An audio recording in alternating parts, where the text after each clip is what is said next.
All right, welcome and good morning. We're back for another live broadcast talking about some holiday season stuff. What's going on, Andrew? Hey, good morning.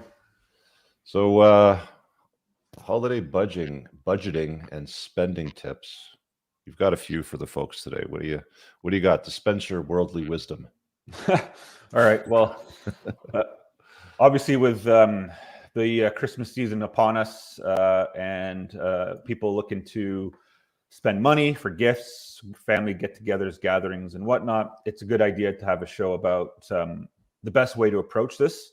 I know we're doing the show probably a couple weeks a little late, considering that some people start their Christmas shopping in October or November. However, it's the Christmas season. So essentially what you want to do is, and we've talked about this on many previous shows, is you need to look at budget. You really do need to look at your budget. You're not going to be able to go out and determine what you can buy for Christmas for gifts if you don't know what you have to spend, unless your intention is to put it all on a credit card and then deal with it at a later date. And that is not a good idea.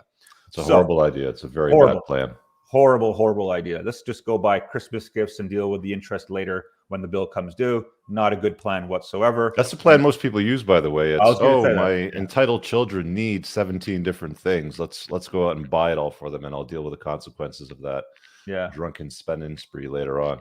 Yeah, exactly. So the primary thing, like I said, is the budgeting. You need to sit down. If you're cohabiting with a partner, with your wife, whatever it might be, your husband, you got to sit down together and you got to look at your income. You got to put down your income together on a piece of paper. You got to put down your expenses together on a piece of paper. You're going to be left with what is known as a cash flow surplus, which is your expenses subtracted from your income. And whatever that number happens to be, that is essentially the number you can work with for that month. If you're doing the task, say 2 months in advance or 3 months in advance, so say October, you might have more money to work with because you're doing the task in advance, a few months. And if you've got, say, $500 per month in cash flow surplus, you might be able to accumulate 3 months of 500, leaving you $1,500 to work with for the Christmas season, if that's what your intent is. But either way, you put it down on a piece of paper, you work it out, you figure out what your monthly surplus is, and then you can work from that. The next thing you need to do is you need to make a list on who you're buying gifts for. And I mean everybody you're buying gifts for. So that's relatives, friends, partners, employees, coworkers, whoever it might be. You got to make a full list of who you're looking to purchase gifts for, and then set a limit per person. And obviously you're going to be spending more on some people than others. It's just known you're going to spend more money on your partner or your children than you are on your friends or your coworkers. So you got to put it down on that piece of paper. Mom, dad, brother, sister, spouse, daughter one, son number one, and you put a monetary value next to each one. And then you got to work out what that total number is going to look like. Then you start your shopping. With the shopping, you got to look for deals. And in the Christmas season, there are going to be deals available for you. So you got to look for those deals, work within those deals. And hopefully, if you're ordering online, they get delivered before your family get together. The last thing you want to do is turn up without a gift or a last minute gift because you're still waiting for something to be delivered from an Amazon or a store that you bought the gift from online. So that is essentially the gist of it. You ought to take into account taxes wherever you might live. There are going to be taxes charged to your purchase. So if you've set a limit of, say, $100 for one particular individual and you see a nice gift for $99, taking into account there's going to be taxes on that. In Ontario, it's 13%. That brings your gift to $113, not $100. So you got to take that into consideration as well, so you don't overspend and make yourself in the red on a cash flow surplus scenario where you actually got less money than what is needed to pay for the gifts. All right. I have some thoughts too. Those spenders aren't going to like to hear what I'm about to tell you, but I'm going to drop these truth bombs anyway. Let me just grab the ticker and put it up on the bottom before I forget here. So here's the thing. The holidays are really for like the kids, right? The whole Santa and the elves or the mensch or whatever it is that you're rolling with. It's in my view, it's really about the kids. And like Secret Santas amongst peers in an office space or whatever, I really truthfully think it's a big waste of time and money. You set your budget, whatever it is. It doesn't matter if it's $20 or $200. You set your budget, you have to run around trying to find something that somebody's going to like. You have to harass other people. What do you think I should get them for the Christmas? And you end up getting them something that is going to inevitably end up in a landfill at some place somewhere, or they have to return because they really don't want it. Get together, eat, drink, be merry, and all that stuff, and throw some stuff at the kids so that they're enjoying the time along with the season folks. But like budgeting is really just about not spending money on stuff you don't need to spend money on. Basically speaking, it's easier to save a buck than it is to make a buck. Flat out. I mean, it's indisputable. You can argue it all you want. Call me a Grinch or whatever. The truth of the matter is most people spend way too much money over the holiday season. A lot of the times it's completely unnecessary. We were talking about about this film that we saw a couple years ago, Andrew. Can you just dispense that wisdom there from that Vince Vaughn scene? Yeah. So the name of the movie is Fred Claus. It's obviously a Christmas movie. He is the brother of Santa Claus.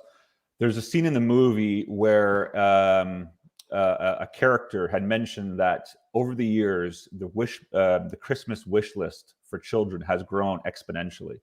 And they had indicated that sometime in 100 years ago, whatever it might have been, kids would ask for one gift and one gift only at Christmas. And obviously they said at this point in time, the movie was made like 15 years ago or whatever, so 2005. They were saying that at this point in time, kids have an average wish list of 17 items for Christmas. Now, this is a movie, so it's fictional, but let's be real. The truth is children do ask for a lot more today than they did 50, 100, 25 years ago. So if your child was asking for a couple of gifts back in the day, they're probably asking for 5, 10, 15 gifts today. And with the cost of gifts being also exponentially higher, let's just throw in an iPad for an example. A lot of people want iPads. iPads aren't cheap. You can probably buy an iPad for as low as $400, $500, $600, and they go upwards of $800, $900, or $1,000, depending on the size and the quality you're getting. But if you're getting that as a gift, that is an expensive gift, and a lot of parents go out and spend that kind of money on gifts when back in the day they would buy a couple of toys that might run them up $20 to $50. So times really have changed, and the requirements of the children wanting and the parents going out and facilitating the purchase of those things requires a much larger Christmas budget today than it did 20, 50, and 100 years ago. And unfortunately, it's just the way society has evolved. But sometimes the parents got to put their foot down.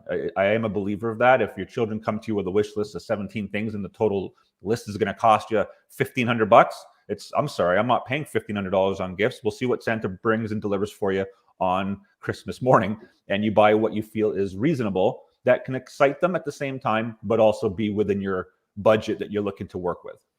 There was a really, really smart notion built into the holiday season, with Santa and Saint Nick and all that, and that was a naughty or nice list. Remember that stuff? Yeah. And it's like, if you're a brat, you wouldn't get much. Or way back, before my time, even they would actually give kids like a lump of coal instead of a gift. It's like, we've got a pile of coal over here that we use to heat the house. So let's put a lump of coal, there for them as a little gift in the stocking, sort of thing. Was that actually true? Did that actually happen? Apparently, yeah. So I mean, it's like, they used to hold like people accountable, and I think that one of the problems we have today is parents are not accountable, and they're not really being parents and raising useful members of society. A lot of the times they end up overindulging and spoiling them in things that they really don't deserve, to kids that aren't even contributing to the household. Kids used to work the farm from sunrise to sunset. Now it's like they just sit around all day and look at screens. I mean, if you're not giving the kids things to do, get them to do their damn laundry, get them to unload and load the dishwasher, get them to do things around the house that contribute and are productive, rather than just taking lists from them and spending your hard-earned money, at the end of the year, trying to earn their love and their friendship and their adoration, when all you're really doing is over spoiling kids that have no skills whatsoever. I mean, if you have debt and you're spending way too much during the holiday season because you're not budgeting and you're overspending, guess what? You're sending children out into society that will always have that will also have debt, probably more than you will ever have too.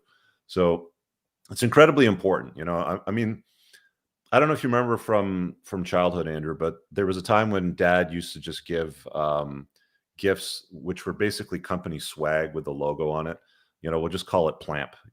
Plamp was the name of the logo on the on all the crap. And I remember one year I got this box and I opened it up, and it had this like knife in it, had this little blade in it that you'd open up and it would lock. And I was like, awesome. And I pull it out and I flip it over and I look at it, and it's got the Dad's company logo stamped in it. I'm like, you didn't pay for this shit. You just gave it to me. I don't want this stupid thing with your logo on it. I wanted something cool, right? So it's like, there was a time where like, kids just kind of got what they sort of, deserve, instead of being overspoiled and overindulged in things that they don't necessarily need, that don't serve them. I don't know, man. I think it's just a lost art. I think parents need to spend more time budgeting, and less time spending money trying to earn their kids' love and adoration. A lot of kids live in two-parent households today, and sometimes divorced parents like to spend way too much money trying to earn the love of their kid.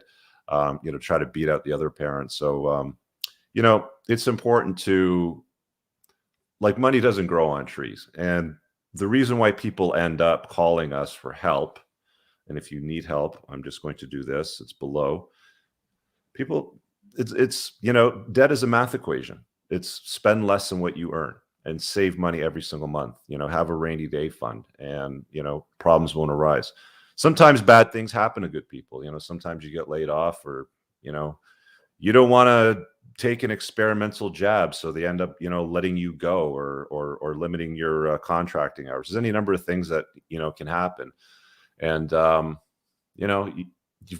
it's kind of incumbent on you as an adult to take ownership and fix those things. Do what you can. Anyway, if you're struggling with credit card debt, Andrew, give them the pitch on what happens over in the office at Total Debt Freedom.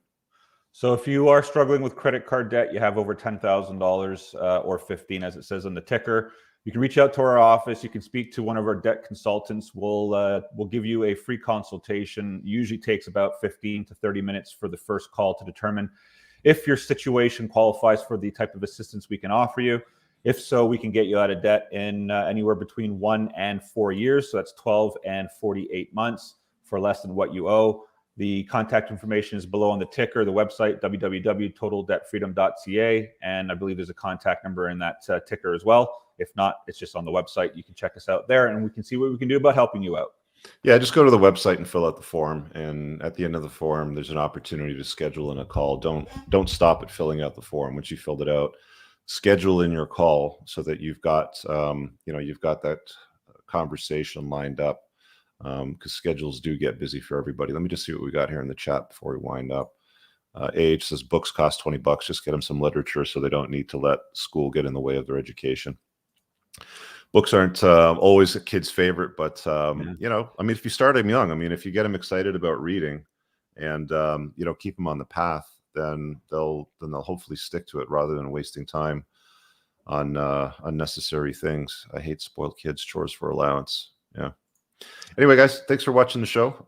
We'll be back again next Saturday with another cast, 9 a.m. It's always the same time. It's always at 9 a.m. And usually about once a week or so, I'll go into the comments and just see if you guys have any special requests for topics for us to cover. Again, this is Canadian specific. So if you're in Guatemala or some obscure place in the middle of a country that we're not familiar with, finance, credit and debt laws sort of stuff, there's not much that we can do to be useful to you. So try to keep it specific to credit and debt and personal finance, ideally in Canada. North America works too, but just leave a comment if there's a topic that you want us to cover. Thanks for watching today, guys.